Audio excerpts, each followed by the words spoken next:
Welcome to the Conversations That Matter podcast. My name is John Harris. I have a very special guest with me today. I'm actually very excited about this interview with Paul Popov, and he is going to be sharing a little bit about his ministry, about his experience in Bulgaria and his father's experience there, and what communism did, not only to his country, but to the church and how it infiltrated the church. And then I'm going to see if we can pick his brain about some of the things going on in the United States and the Western world. So Mr. Popov, thank you so much for joining me.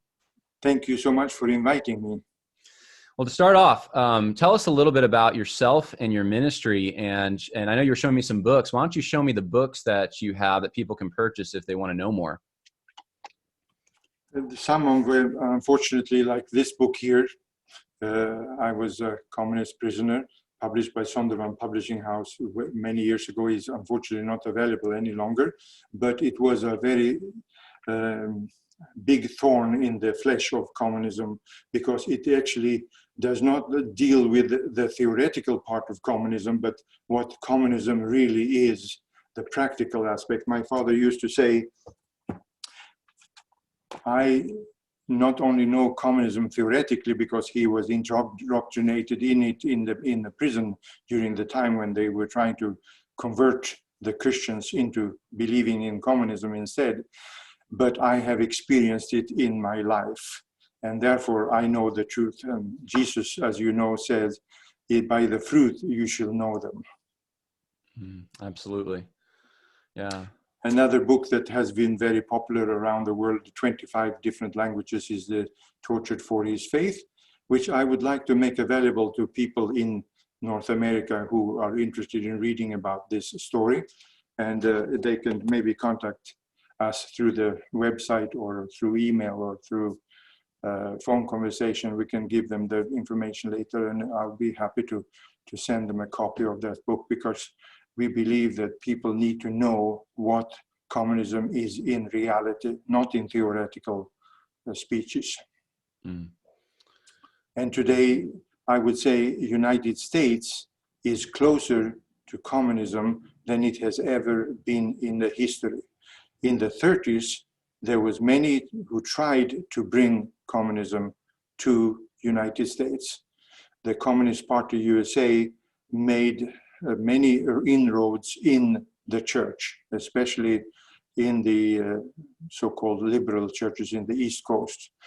But it was never a success. They tried very hard. Many people joined them, but it was not a nationwide movement. Today, I see signs that makes me a little bit more nervous. Yeah, let's talk about that, and then we'll get into the story of growing up in Bulgaria. But what are the signs that you just mentioned in the United States that you're seeing as someone growing up in communism, that you say, wait a minute, that sounds familiar or looks like communism? Well, it is in communism, in Marxism, as you know, Marx, who kind of invented the word and the term of how people should become liberated and the proletariat should be free from the capitalistic yoke. He was not just a political, economical philosopher, because he was a Christian when he was a young teenager. When he went to college, 18 years of age, he turned into something totally opposite. And that studying of that, which I have done because Marx and Stalin are the two people who have influenced my life, unfortunately, more than anybody else, because I was without a father for 15 years. And it is difficult for me to talk about that, to be honest with you. But I can tell you that my study of Marxism has led to believe that he is a Satanist and that he became a devil's enthusiastic worker. And as such, he turned socialism, which was originally a Christian idea, and there was many Christians who believed in socialism in the late 1700 and early 1800. And the socialist movement was a very peaceful movement in the beginning till Marx took it over, and Engels and a few other people who was flirting with satanistic occultic activities. And that is when it became dangerous and militant and became, how to say, it grabbed hold of certain people in the world. And as you probably do not know, from 1860, 1870, when they really got the power, through Lenin 1917 until 1977, they were able to conquer, and there was a socialist communist governments in half of the world, like half of the world's population. Some people even say 60% of the world's population in the late 70s was living under a communist government. Wow. So it is a satanic, evil, spiritual, we can also talk about a cult, because this violent satanic cult have been the number one enemy of the true church. People ask, why did it happen and how come? Well, the fact is that the churches, especially in the Eastern Bloc, the Soviet Union, later what it was Russia at that time, was a dead church. The spiritual vitality of the church was not there. It was an organization affiliated with the Tsar, with the state, and a part of the oppressive system. That is the danger for the church today. When I see the church in the United States today, where money is the God rather than the gospel, I get very sad, and I realize that that is a very dangerous road. If the church is not strong, which I see in some sectors in this country, that is a fertile ground for socialism and communism to grow. Because the socialist cult is a copy of Christianity, but devilish. They talk about the little poor people, the oppressed people. They talk about black people who are oppressed. They talk about other issues in society that is not totally good. We know that.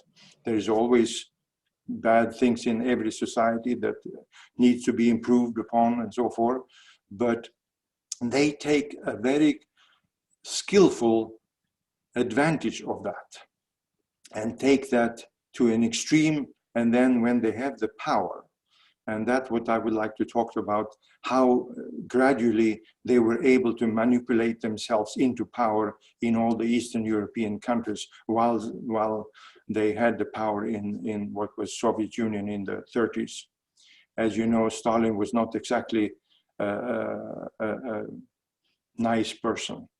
One of the most ruthless killer of people in the world. And I am considering him more ruthless than even Mao Zedong. Stalin did probably kill about 80 million people. Mao Zedong killed only 60 million. This is why we have to be concerned, we have to be watchful, and we have to make sure that our churches are vital and thinking in such a way that they can prevent the socialist communist agenda rather than be an instrument of it. Well, speaking of being an instrument of the socialist communist agenda, I want to get back to the United States and how you think this is playing out. But first, tell me a little bit about Bulgaria and just your personal experience there, what your father experienced. How is it that the Marxists were able to infiltrate churches and then, I guess, persuade some Christians to accept the tenets of their belief? How did this all play out in your situation? Well, we have to go back a few years. It started out by the fact that they wanted to export, they want to liberate, quotation mark, the working class. So the revolution in Soviet Union, 1917, had to be exported to other countries. For that purpose, they invited people And they had special training centers, and one is in a Siberian city of Ufa, where they invited people from all the Eastern European nations, like Bulgaria, Czechoslovakia, Poland, and Hungary, etc. And they were there to be trained. And the training was how to infiltrate a country from within, not to attack it with military guns and weapons and take over the country. Communism is much smarter than that. They didn't kill people right away. They had a trial first, and they wanted to make the propaganda work. And that's why the Cold War is a propaganda war, and they were very skillful in, especially for many, many years, how they could broadcast their propaganda around the world. The method that they use, they train those people in various places, and then they use thousands of those trained individuals in socialism and communism to become tools to go inside the country and take over each country from within. In Bulgaria, they were called partisans, and they went there to fight and liberate Bulgaria from the German occupation. During the Second World War, Bulgaria was occupied by Germany, like Germany was doing in many other countries. So that was the positive side. So many people helped them and gave them food and helped them with the infrastructure and so forth. Till then, when the Western power defeated the Germans and Hitler, then they left, and there was a power vacuum. The political parties in Bulgaria, the number one party, the biggest party, was the agricultural party, Nikolai Petkov. He was realizing very clearly that the communists, who now had a political party, wanted to take the power and wanted to have the position of the united front, the government, and they wanted the position of interior minister. The Minister of Interior are the one who is in charge of security and the police force and things like that. And he fought very hard already in 1944, according to documents that I recently found in the National Archive in Sweden, in Stockholm.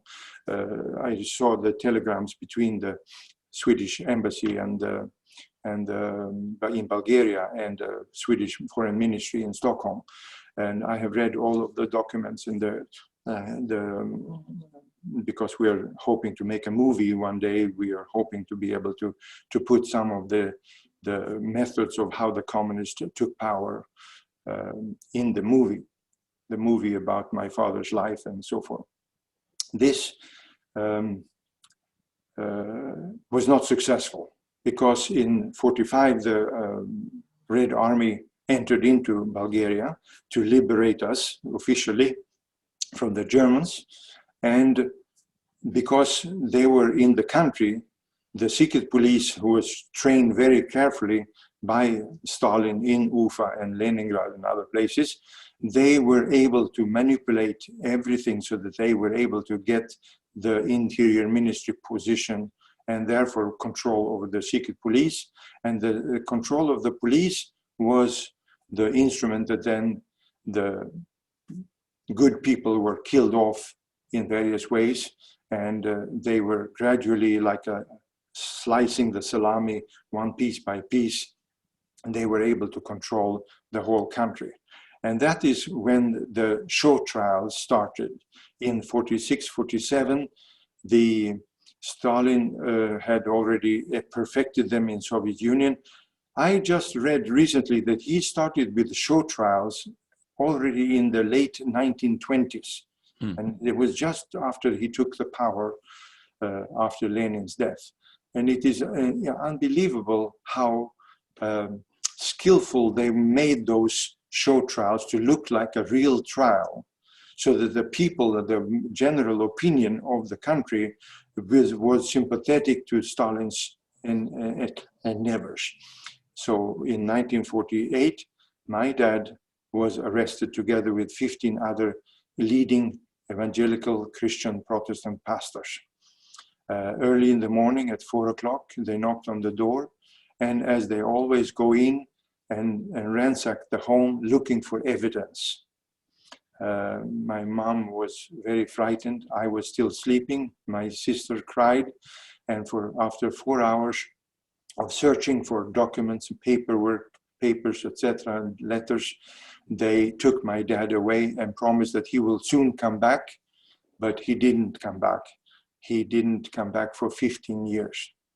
Oh my. They took him to secret police headquarters, and there where the training that the secret police had received in Soviet Union was taking place. They had my dad write long letters day and night, telling exactly his life's story, who he met, where he was, what year he was where, and so forth and so on. And then they went to those people who he mentioned in the letters, in the writing, and took them and interrogated them, and then they threatened them that they had to participate, otherwise their family members and relatives would be killed. And by threatening a lot of people like that, they were able to conduct a trial in 1948, 49, and then the trial lasted for about 10 days. Everybody looked like they were a real judge, a real prosecutor, a real defense lawyer. Everything looked on the paper like it was a real trial of somebody who had done spying for the United States and England on behalf of those two countries against the Soviet Union and the fatherland Bulgaria. So everything on the paper and so forth looked like it was a real trial of real people who confessed that they were spies and not pastors. And that is the devilish method of communism, that they are so skillful in not only perfecting lies, but also spreading them and distributing them. This is why they are so dangerous. And when I see that in this country, especially among young people who do not know the real history and do not know the real face of communism, I'm a little bit worried.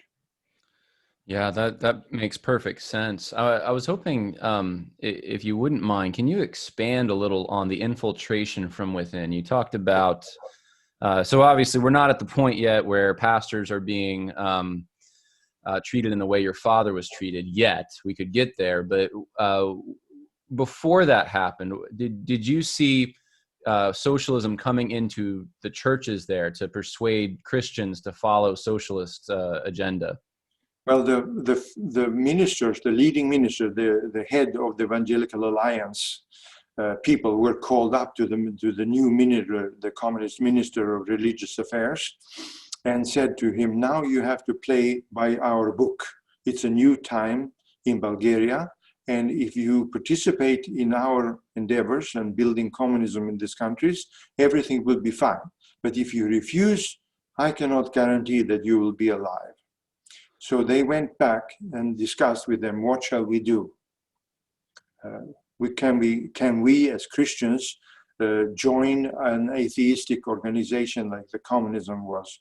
And everybody knew that they were, their agenda had to very much to do with destroying all religion, not only Christianity, all religion, and to build an atheistic paradise. Communism was supposed to be an atheistic paradise. The pastors agreed that they will not participate in that. They said, we are simple pastors. We don't have any political ambitions. We want you to leave the church alone, and we will do our spiritual work and social work and do good in our society, but we do not have any interest in proclaiming atheism or communism in our churches. And so they were therefore arrested one by one, all 15 of them, including my uncle Ladin. And instead of being accused of not being cooperative with the Communist Party, they were accused of being spies and traitors and economic dealings and other issues that they found evidence for through the witnesses that they had brainwashed as well. So the 8 months of torture that father had in the beginning in the secret police made him confess that he was a spy for America.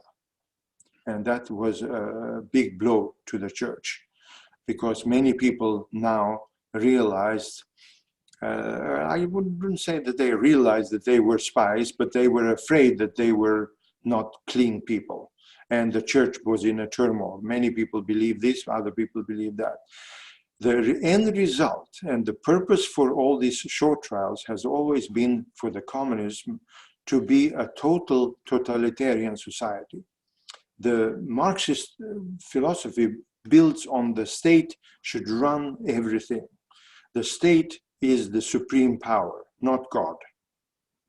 The state must control every facet of society, and therefore that is the only way to build communism and the future paradise on earth, which will be the result of many years of socialist upbringing and propaganda.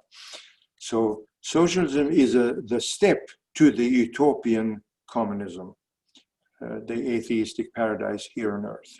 And of course, the pastors who was, how to say, brainwashed in prison and believed in the cooperation with the communist government became the leaders of the various denominations. So Zaharev became the head of the Pentecostal movement, and other people became the head of the Baptist and Methodist and congregational churches. And through these people, the secret police then controlled the churches. They didn't want to ban the churches. They were too smart for that. They wanted the church to build and help them build the communist society. And that is the danger. That is how the infiltration in the churches took place, by putting their people on all positions and having informer on every level. Informers that if somebody did not sound correctly and help the communist cause, that person disappeared. So was it more popular, this strategy, with young people in the churches than it was with older people, or was everyone equally prone to this kind of? I would say because of the fear that communism installed in the churches and in society in general, because of all the killings. They killed maybe 200,000-300,000 people in the beginning of the communist takeover of Bulgaria, a country of 7 million people. You can understand that almost 500,000 is a big chunk of the people. So many people knew their relatives were shot or killed or disappeared, and fear struck the church. And it was mostly among the older people that happened. The young people were infiltrated. They were not as much afraid, but they believed that communism was not such a bad, that they could live with it, and it will work out into the better. So they were more accommodating to it, the younger people. Okay, that is correct. So this is interesting what you're bringing up, because I mean I'm already seeing parallels myself. You have the goal being this utopia today in the United States. This is called some kind of equity or equality that we can bring about through government action. You have it's an atheistic idea, like the critical theories and things that are being propagated now. But Christians atheism is on the rise. That is an alarming fact. Yeah, it is. Secularism in general is on the rise in this country. But Christians, as long as they go along, it's fine. It seems as though that as long as you're with the revolution, then you can have your antiquated beliefs in God, but you got to be with the revolution.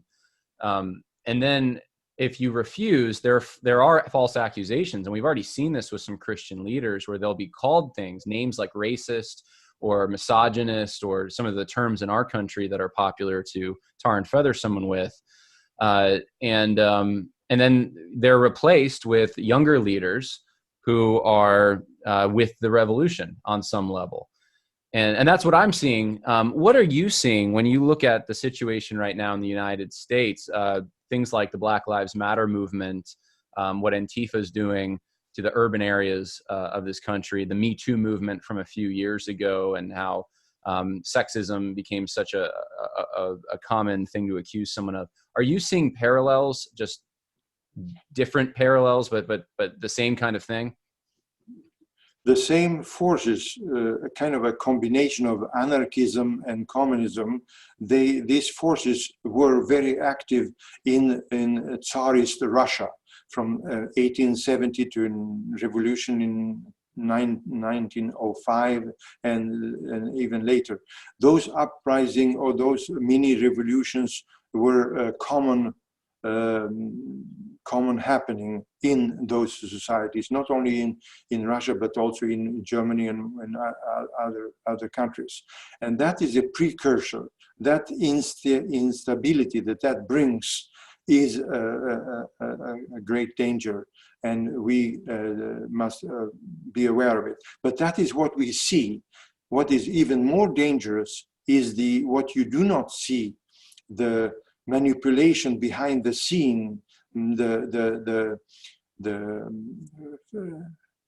removal of Christian people on certain positions, like in the justice system or in other places where they find other reasons to give them a hard time. Those are equally dangerous because they affect more people than the fighting on the streets, which is fairly local. Okay. No, that's fascinating. It is more visual, and you can see it, and you can have opinion about it. But the underground movement of secular atheism and secular humanism is more dangerous, where they don't allow us to preach, to pray in school, where they act on behalf of people, of destroying lives. Life doesn't matter. It is not as important, you know. The communists, when they killed a few million people, they didn't have a qualm about it. It was just another enemy life that was gone. It was nothing special. The sacred life that we Christians believe in does not exist in this kind of atheistic, communistic societies, and that is what is creeping in United States today. The no respect for life. And it's interesting because you have slogans like Black Lives Matter. It sounds like there is a respect for life, but it seems like it's more of a group mentality, that there's a certain group which they're not equal in some way because of whatever reason they bring up at the time. They're suffering at greater levels because of COVID or whatever. And so they bring that up to create a wedge. But you're saying that they don't really care about life. They care about the group. Okay. Yeah. What would you say if you could go back to Bulgaria, knowing what you know now? If you could have gone back as a boy, what would you have warned the church to do in order to stem the tide and prepare themselves for communism? By learning about what is happening in other countries, what history has to teach us. This was a lack. Only a few of the leaders was really well educated and knew what was happening, but the general population and the general members of the churches were very ignorant, unfortunately, and that is the problem. We need to be aware of the world. We are not a part of the world, but we need to be aware of the world as Christians. And in this respect, the thing that I usually say, that we need to understand Satan's methods. Satan is using many different kind of ism. Communism is one of them. Militant Islam is another one. And this ism needs to be not only studied, but also thoroughly investigated in depth in order for people to be like vaccinated against it. I hear you. So prepare yourselves by understanding, and then also comparing the communism and whatever else ism is out there to the truth of the God's word, and prepare to defend against those attacks. We are, as a church, have made mistakes over the hundreds and years since Jesus, the last 2,000 years. One of the mistakes the church did in the Middle Ages was to become a government. That is, we are supposed to be a salt. We are supposed to be a light. We are not supposed to be a part of the world. So although it is important that we have Christian parliamentarians or senators or congressmen, that is important. But for the Christianity to be the governing body, like the Roman Church, the Roman Catholic Church was in the Middle Ages, is dangerous. And that's why we have to be careful. The church is a spiritual body, not a political movement. And the political movement has to be done with other avenues. We are people who want to be the salt, and we want to be the light, and we want to shine the light as bright as possible in our societies to warn people from dictatorships, to warn people from when they are going away from what the Bible teaches.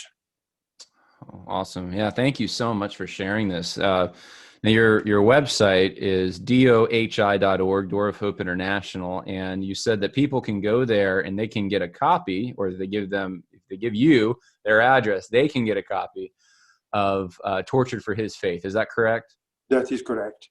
Especially if they are in North America, where postage is reasonable, because it costs us a little bit of money to print the books, and then the postage is expensive. So if they would like to read this fascinating story that has been published in 25 different languages around the world, actually, as we speak right now, it is being published in Pakistan in Urdu language.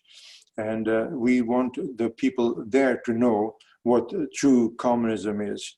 It is going to be published in a few months, or maybe a few weeks, I should say, in Lebanon, in the Arabic language. So we are spreading this book, and by reading and supporting this work of ours, you are warning people around the world for what threats Satan has in their society. And usually atheism and communism is one of the more popular isms.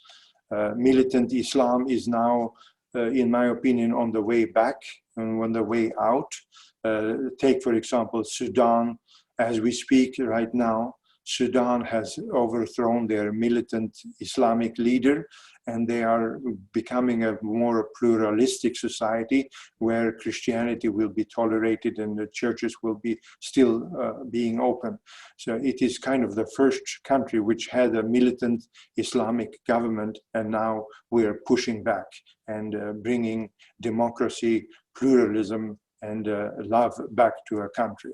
We hope that people will pray for Sudan, because they are not over the hump yet, and that God's people's prayers will help that country to become a democratic nation built on values that we Christians adhere to. Why don't you take 1 minute, just tell us a little bit about your ministry, Door of Hope International, if people want to go and donate or support you. The beginning of our work was threefold. We were an advocacy, and I started in 1951 to travel in churches in Europe. I lived in Stockholm, Sweden, together with my mom, and we spoke in churches asking people to remember to pray for Father and Adin and other pastors who were in prison in communist countries. So in the 1963, when the father survived the communist gulag, and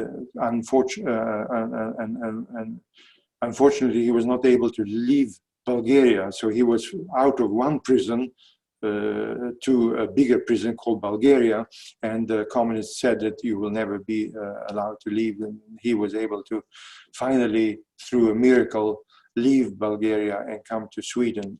in 1963. And the first thing he told me, I was then 20 years old and a journalist for a newspaper in Stockholm, Paul, can you help me to print Bibles? We don't have any Bibles in Bulgaria. So I worked with our newspaper was printed in a press which also printed Bibles. So I contacted the Evangelia Press in Örebro, and they were able to print our Bulgarian New Testament and the Ukrainian New Testament, and that's how the work started in Sweden. A very important part of our work at that time was shortwave radio broadcasting, which we did in Russian, Bulgarian, and Chinese over Transworld Radio in Monte Carlo and Ibra Radio and FEBC in Manila. And the Soviet Union was basically the target because there was an Iron Curtain. We were able to bring the gospel over the Iron Curtain inside those countries, and that made the communists very, very angry.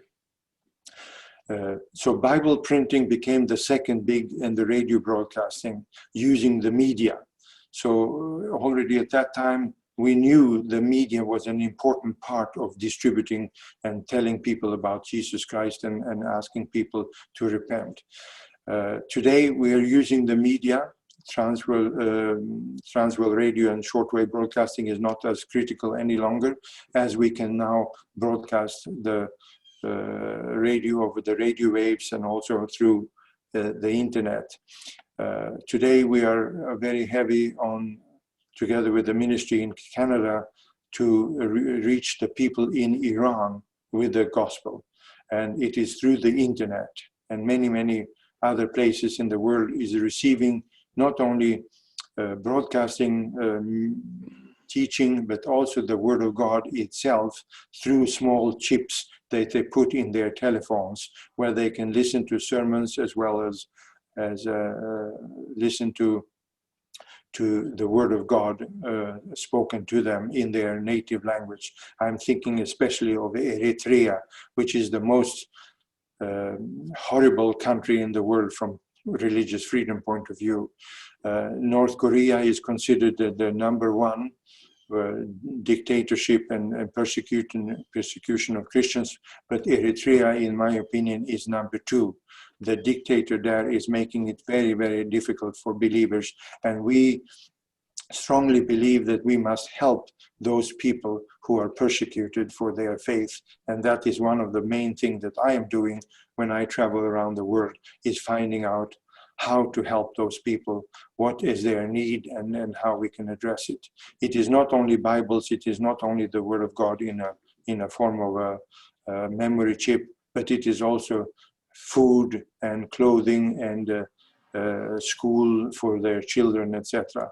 We work now both in communist countries as well as in Muslim countries, Iran, Iraq, Pakistan, Eritrea, and other places are target countries for us. Turkey, as you know, is becoming a dictatorship, and we have a strong influence in that because Bulgaria is so close to Turkey, and we have an office in Bulgaria as well as in Australia. We have an office in England, in France, and South Africa, and Canada, etc. Well, that is awesome. Mr. Popov, I appreciate you giving me some of your time, and just a clarion call to warn the church here in the United States and the Western world to beware of what happened in places like Bulgaria. I do encourage my supporters and my listeners who are listening to this right now to go to the website. It is dohi.org, Door of Hope International, and you can request a copy of Tortured for His Faith and find out more what Door of Hope International is doing. Mr. Popov, thank you so much once again. Thank you for inviting me and giving me this opportunity to spread the word. God bless you. God bless you. God bless you too. Bye-bye.